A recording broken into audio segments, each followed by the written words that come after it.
Genesis chapter 50. Joseph threw himself on his father and wept over him and kissed him.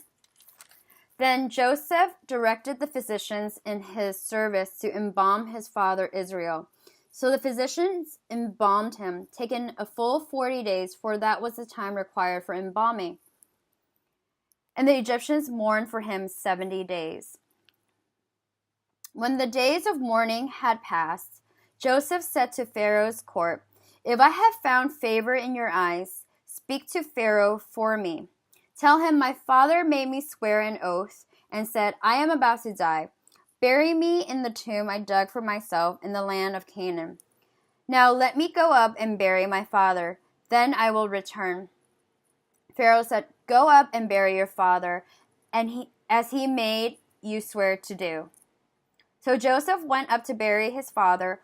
All Pharaoh's officials accompanied him, the dignitaries of his court and all the dignitaries of Egypt, besides all the members of Joseph's households and his brothers and those belonging to his father's household. Only their children and their flocks and herds were left in Goshen. Chariots and horsemen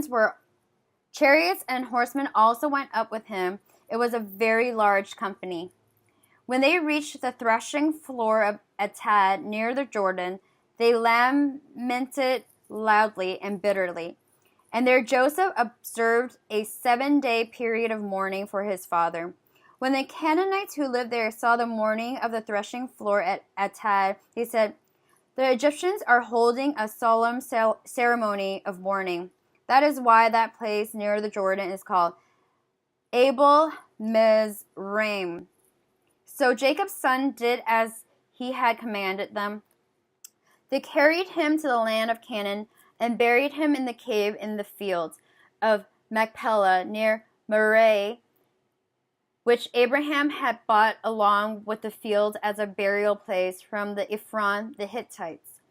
After burying his father, Joseph returned to Egypt together with his brothers and all the others who had gone with him to bury his father.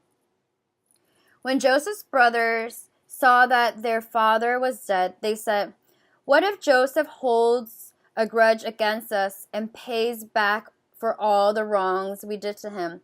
So they sent word to Joseph saying, "Your father left these instructions before he died. This is what you are to say to Joseph. I ask you to forgive your brothers the sins and the wrongs they committed in treating you badly. Now please forgive the sins of your servants of the God for your father." When the message came to him, Joseph wept. His brothers then came and threw themselves down before him. "We are your slaves," they said. But Joseph said to them, "Don't be afraid. Am I in the place of God? You intended to harm me, but God intended it for good to accomplish what is now being done, the saving of many lives. So then, don't be afraid. I will provide for you and your children." And he reassured them and spoke kindly to them. Joseph stayed in Egypt along with all his father's family. He lived 110 years and saw the third generation of Ephraim's children. Also the children of Machir, son of Manasseh, were placed at birth on Joseph's knees. Then Joseph said to his brothers, "I am about to die, but God will surely come to your aid and take you up out of this land to the land he promised and on oath to Abraham, Isaac, and Jacob."